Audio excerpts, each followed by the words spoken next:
নজরুল ইসলাম লিখেছিলেন সারে জাহাঁ সে আচ্ছা হিন্দুস্তান হামারা। নজরুল ইসলাম লিখেছিলেন সারে জাহাঁ সে আচ্ছা হিন্দুস্তান হামারা। কোনটার কথা বলছো সমীরুল? কোনটার কথা বলছো?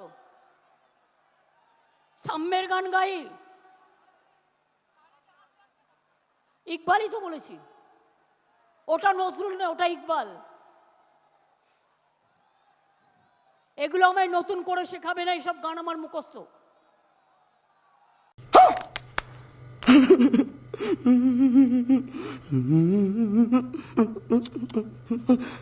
দিদি যখন বলেছিলেন রাকেশ রওশন চাঁদে গিয়েছিল তখন আমরা চমকাইনি।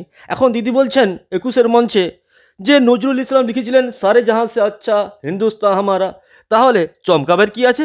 इंदिरा गांधी जिज्ञेस করেছিলেন রাকেশ রোশনকে যে उधर से कैसे लग रहा है, आसमान से कैसे लग रहा है मौका से इंडिया को, तो ওরা উত্তর দিয়েছিল सारे जहां से अच्छा। तू समझा? हाँ। সামিরুল ভাইয়ের কনফিডেন্সের দাম দিতে হবে। 21-এর মঞ্চে বসে দিদির সামনে দিদির ভুল ধরছে। ভাই সমীরুল, এই দিদি কখন ভুল বলতে পারে? দিদি তো সব মুখস্থ। দিদি বলেছেন মোহাম্মদ ইকবালেরই কথা। আমরা সকলে তোমার মতোই কালা, আমরা সকলেই শুনেছি। সারে জাহাঁ সে আচ্ছা লিখেছে কে? নজরুল ইসলাম। झूठ बोल रहा है।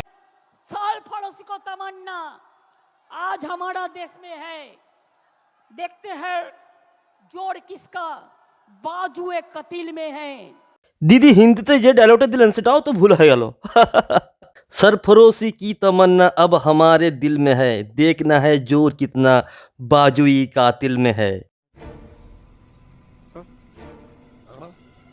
দিদি যা বলেন তিনি ঠিকই বলেন। দিদি সবই মুখস্থ, দিদিকে শেখানোর কোনো প্রয়োজন নেই। তাই দিদি যেটা বলেছেন সেটাই ঠিক, আর আমরা যেটা বলছি সেগুলো সবই ভুল। ফালতু কথা আমারে জিজ্ঞাসা করবেন না, মেজাজ অত্যাধিক খারাপ। ফাজিল।